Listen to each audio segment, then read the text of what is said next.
نحمده ونصلي على رسوله الكريم اما بعد فاعوذ بالله من الشيطان الرجيم بسم الله الرحمن الرحيم رب اشرح لي صدري ويسر لي امري واحلل عقدة من لساني يفقهوا قولي۔ ناظرین، پروگرام دعا کیجئے کے ساتھ ہم آپ کی خدمت میں حاضر ہیں۔ انشاءاللہ العزیز اس پروگرام میں ہم مختلف مواقع اور مختلف لوگوں کے لیے کی جانے والی دعاؤں کے بارے میں بات کریں گے۔ آج کے اس ابتدائی پروگرام میں ہم دعا کے آداب اور قبولیت کے مواقع وغیرہ کے موضوع پر بات کریں گے۔ دعا کیا ہے؟ دعا بندے کی اپنے رب سے التجا ہے، فریاد ہے، اس بات کا اظہار ہے کہ اے رب، میں محتاج ہوں، میں فقیر ہوں، اور تو داتا ہے، تو دینے والا ہے، سارے خزانوں کی کنجیاں تیرے ہاتھ میں ہے، تیرا دروازہ دن رات کھلا رہتا ہے، تو سب کی سنتا ہے، ہر وقت سنتا ہے، تو دل ہی دل میں پکارے جانے والی دعائیں بھی سنتا ہے اور زور سے بولی جانے والی بھی۔ دعا انسان کی تمناؤں کے لب پر آنے کا نام ہے، جیسے علامہ اقبال نے بہت خوبصورتی سے کہا تھا کہ لب پہ آتی ہے دعا بن کے تمنا میری، کہ میری تمنائیں، میری آرزوئیں، میرے اندر کی خواہشات اور میری ضروریات، ان سب کو پورا کرنے کے لیے اے رب میری کوششیں کافی نہیں، ان کی تکمیل کے لیے میں تیرے سامنے ہاتھ پھیلاتا ہوں اور میں تجھ سے ہی دعا کرتا ہوں۔ حضرت زکریا علیہ السلام نے بہت خشوع کے ساتھ اور بہت یقین کے ساتھ اپنے رب سے کہا تھا کہ وَلَمْ أَكُمْ بِدُعَائِكَ رَبِّ شَقِيًّا، کہ تجھ سے دعا مانگ کر اے رب میں کبھی بدبخت رہا ہی نہیں، نامراد رہا ہی نہیں، یعنی تو ضرور سنتا ہے، تو میری بھی سنے گا۔ اسی وجہ سے ہم دیکھتے ہیں کہ وہ ایک طویل عرصے تک اولاد کی محرومی کے باوجود کبھی مایوس نہیں ہوئے، اپنے رب کو پکارتے رہے، مانگتے رہے، حتیٰ کہ ان کی دعا سن لی گئی۔ کیونکہ دعا کی قبولیت میں یہ بات ہمیشہ یاد رہے کہ اللہ سبحانہ وتعالی اپنی خاص حکمت کے تحت یہ جانتا ہے کہ کس بندے کو کب کیا چیز عطا کی جانی چاہیے۔ تو آئیے ابتدا میں ہم دیکھتے ہیں کہ دعا مانگتے کیسے ہیں، دعا کا ادب کیا ہے، سلیقہ کیا ہے، کیونکہ یہ ایک انتہائی کمزور اور عاجز انسان کے الفاظ اس کے عظیم رب کی بارگاہ میں اٹھتے ہیں، تو پھر یہ کیسے ہونے چاہیے تاکہ دعائیں قبول ہو جائیں۔ تو اس سلسلے میں سب سے پہلی بات تو یہ ہے کہ انسان کو دعا مانگتے وقت پوری توجہ اور پورے خشوع اور خضوع کا مظاہرہ کرنا چاہیے، کیونکہ اللہ سبحانہ تعالیٰ غافل دل کی دعا نہیں سنتا۔ دعا مانگنے کے ادب میں سب سے پہلا ادب، سلیقہ اور کرینہ یہ ہے کہ انسان پورے اخلاص کے ساتھ، پوری توجہ کے ساتھ، شوق اور محبت کے ساتھ اپنے رب سے مانگے، پورے یقین کے ساتھ کہ اس کا رب اس کی دعا ضرور سنے گا۔ قرآن مجید میں اللہ تعالیٰ فرماتے ہیں وَادْعُوهُ مُخْلِصِينَ لَهُ الدِّينَ، اس سے دعا کرو دین کو اسی کے لیے خالص کرتے ہوئے، یعنی صرف اللہ سے مانگو، کسی اور سے نہیں، کیونکہ سب کو دینے والا دراصل وہی ہے۔ انبیاء ہوں یا اولیاء کرام ہوں یا بزرگان دین ہوں، سب کے سب اسی کے آگے سجدہ ریز ہوتے ہیں اور اسی کو پکارتے ہیں۔ نبی صلی اللہ علیہ وسلم صبح سے شام تک ہر موقع پر اپنے رب کو پکارا کرتے تھے، اور وہ تمام دعائیں احادیث کی کتابوں میں ہمیں صحیح سند کے ساتھ ملتی ہیں کہ کس طرح آپ صلی اللہ علیہ وسلم صبح بستر سے اٹھتے وقت اپنے رب کو پکارتے، پھر نماز میں کون کون سی دعائیں مانگتے، پھر اسی طرح کھانا کھانے سے پہلے، کھانا کھانے کے بعد، یہاں تک کہ اگر چھینک آئے تو اس وقت کیا پڑھا جائے، اور اسی طرح رات کو سوتے وقت، اور بے شمار مواقع کی دعائیں، اور اس کے علاوہ بھی نبی صلی اللہ علیہ وسلم کی دعائیں بہت ہی خوبصورت انداز میں مختلف کتابوں میں ہمیں ملتی ہیں، جس سے ہمیں دعا مانگنے کا سلیقہ اور ادب پتہ چلتا ہے، کیونکہ نبی صلی اللہ علیہ وسلم اللہ کے محبوب تھے، اور کس طرح اللہ کے محبوب نے اپنی عاجزی اور انکساری کا اظہار اپنے رب کے حضور کیا ہے، وہ ہمارے لیے ایک بہترین نمونہ ہے۔ پھر دعا مانگنے کے ادب میں ایک اہم ترین ادب یہ ہے کہ انسان توجہ سے مانگے، حدیث میں آتا ہے کہ اللہ سبحانہ وتعالی غافل دل کی دعا نہیں سنتا، یعنی انسان جب مانگے تو واقعی اس کو یہ معلوم ہو کہ وہ کیا مانگ رہا ہے، اور پھر تضرع اور عاجزی کے ساتھ بار بار اصرار کر کے مانگے، یہ نہ کہے کہ اے رب تو چاہے تو دے دے اور تو نہیں چاہتا تو نہ دے، نہیں، بلکہ پورے یقین کے ساتھ اپنے رب سے مانگے، اور اس بات کا بھی پورا یقین ہونا چاہیے کہ رب دعا سنتا ہے، کیونکہ وہ دیتا ہے۔ رب نہ سوتا ہے، نہ اس کو اونگ آتی ہے، نہ اس کو نیند آتی ہے،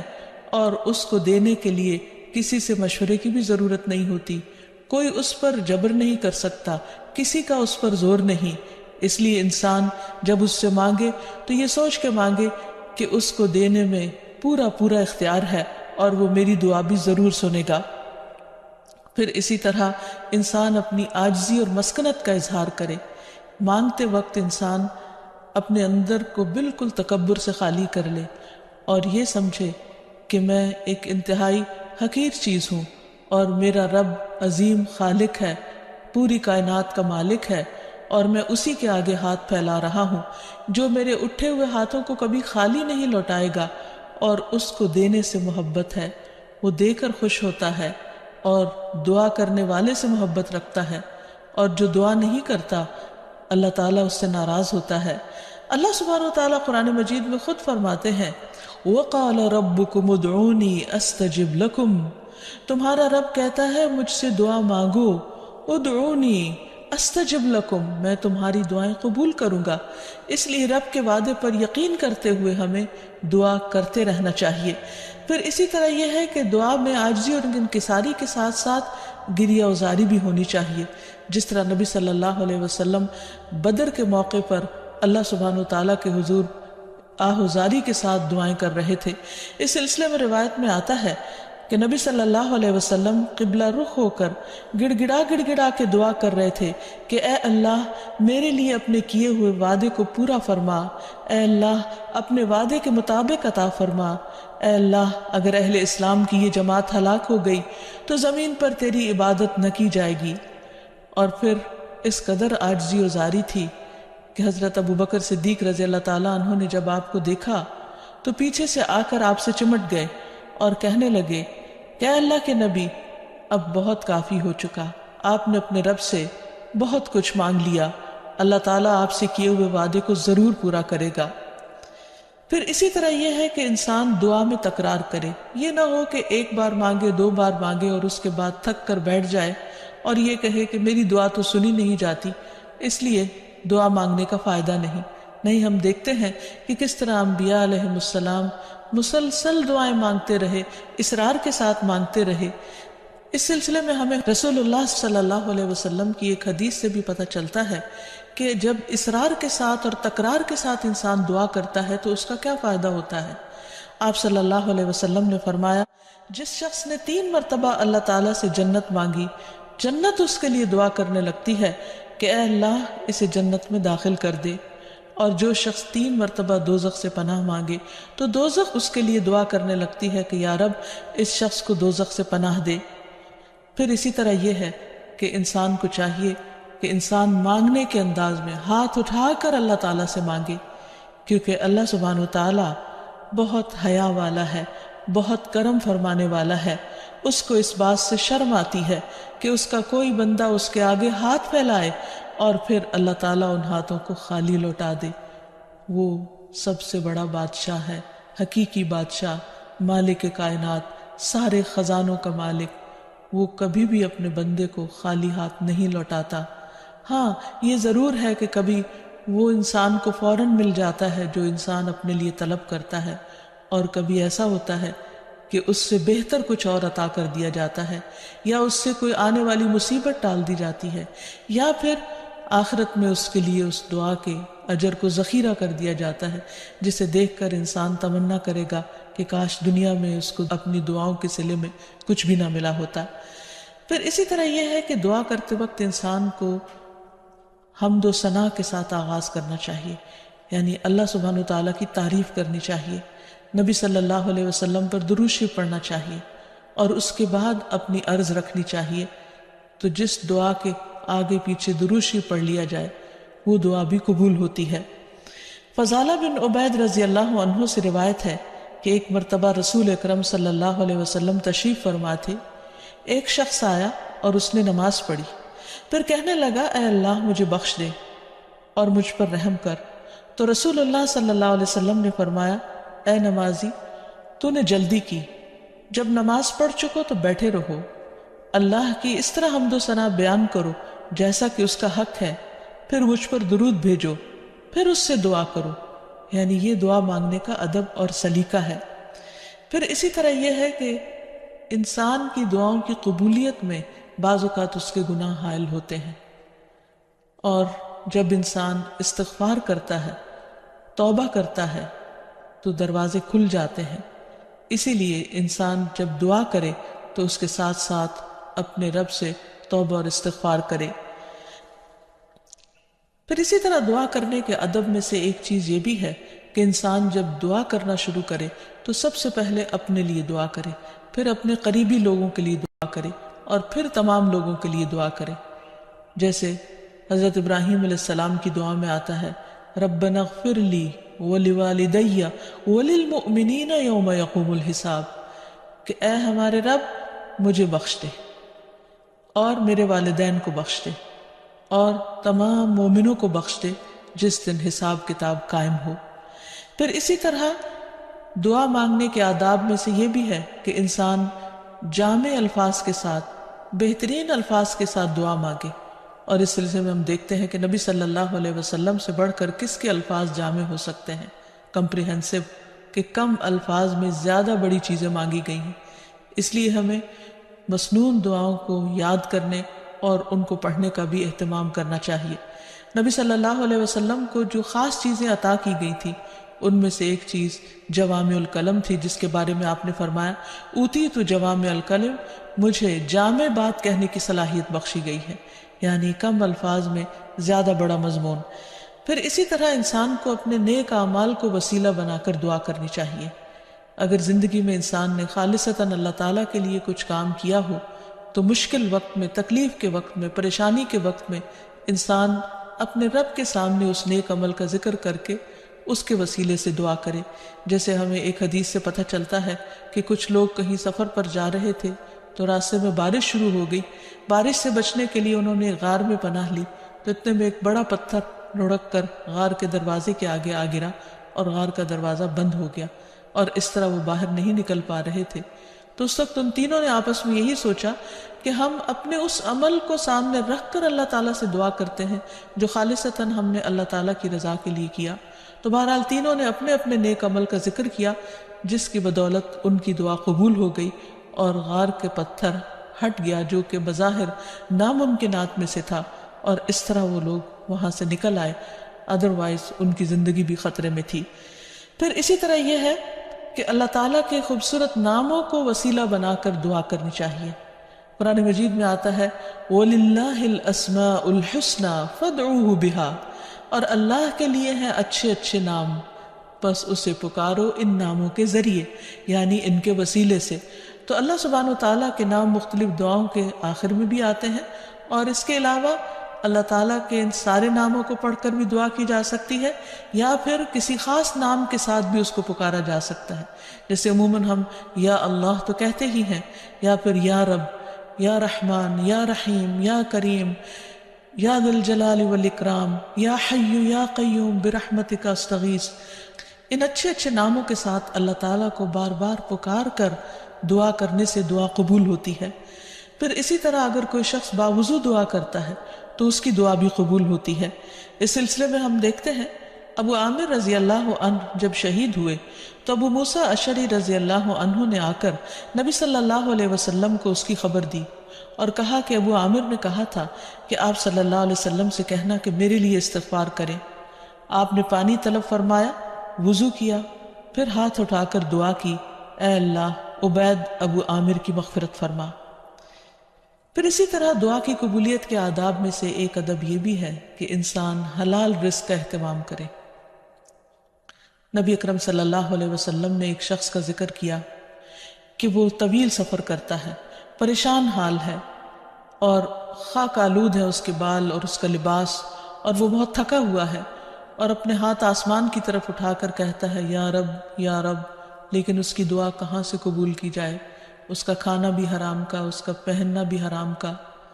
اور وہ حرام پر ہی پرورش پایا، تو اس کی دعا کہاں سے قبول ہو؟ تو اس سے یہ پتہ چلتا ہے کہ انسان اگر یہ چاہتا ہے کہ اس کی دعائیں قبول ہوں تو وہ اپنے کھانے پینے اور اپنے لباس اور اپنی زندگی میں بھرپور طریقے سے حلال کا اہتمام کرے۔ پھر اسی طرح یہ ہے کہ دعا میں تصنع اور تکلف سے پرہیز کرنا چاہیے۔ اس سلسلے میں ایک حدیث میں آتا ہے، ابن عباس فرماتے ہیں کہ دعا میں قافیہ بندی سے پرہیز کرتے رہنا، کیونکہ میں نے رسول اللہ صلی اللہ علیہ وسلم اور آپ کے صحابہ کو دیکھا ہے کہ وہ ہمیشہ اس سے اجتناب کرتے تھے، یعنی اس سے بچا کرتے تھے۔ پھر اسی طرح دعا میں مبالغے سے بھی پرہیز کرنا چاہیے۔ نبی صلی اللہ علیہ وسلم نے فرمایا عنقریب اس امت میں ایسے لوگ آئیں گے